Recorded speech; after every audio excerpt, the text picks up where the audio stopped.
Timothée couldn't get any fucking more beautiful. Damn, bro. Zendaya is killing me over here. Every time I speak French, Zendaya kills me. I know, I love it. It's so beautiful, man. I'm like, damn, man. It's right. No. So gorgeous. It's so amazing. I mean, I kind of want you guys just continue the interview in French. I know. Right. I'm over here pretending I know what they're talking about. Like, we get one word. It's like blah, blah, blah, blah, blah, the sandworm, you know? yeah.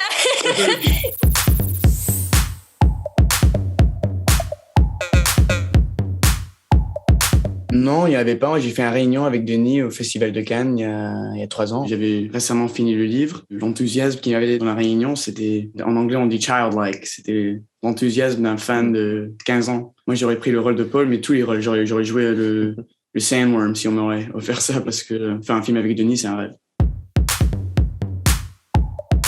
Basically, I came in, you guys were already doing your thing. So I was highly intimidated because they'd already kind of established what seemed to be a gorgeous family. And I was like, oh, I got to bring my A game, you know, and I didn't have much time. But as soon as I was there was such a warmth and a welcoming spirit. And I felt immediately safe and comfortable. That's also credit to Denny and the way he works. He didn't kick me in the balls. He kneed me in the balls. It's the best scene. So we run up and he jumps into my arms and I hug him and he just went boom. Really? Yeah. Oh, he fucking Come on. They're hard to miss. It was amazing. I was like, bro, you just fucking nailed me in the nuts. Actually, the still suits, they needed to be locked at the back with kind of a little jam jar kind of lock, but mine was made with Velcro, so I could easily get it off. So people were very kind to kind of meet my silly fear. And then they taped us in, and there was a moment with Timothée when we were inside and there was sand outside. So I had a moment where I needed to kind of kick the door open. Do you remember, Timothée? And they had to kind of really quickly show me that we could get out. I think it helped the scene. I think it added to the tension of the scene. Yeah, well, okay, good. Thank you for saying. The scene where I did with you. Look at you. Put on some muscle? I did? No.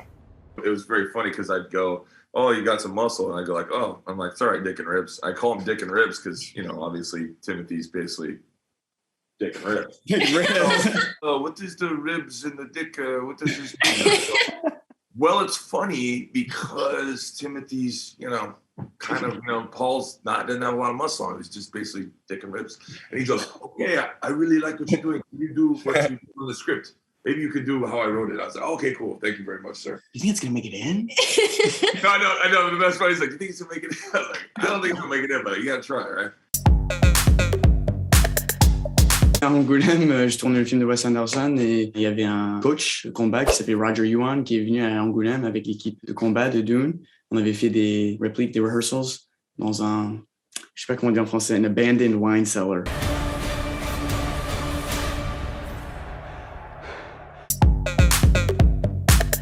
I feel like this is the most exotic locations I've ever been to in my career. And also being a rock climber, I was like mesmerized. I didn't even know this place existed.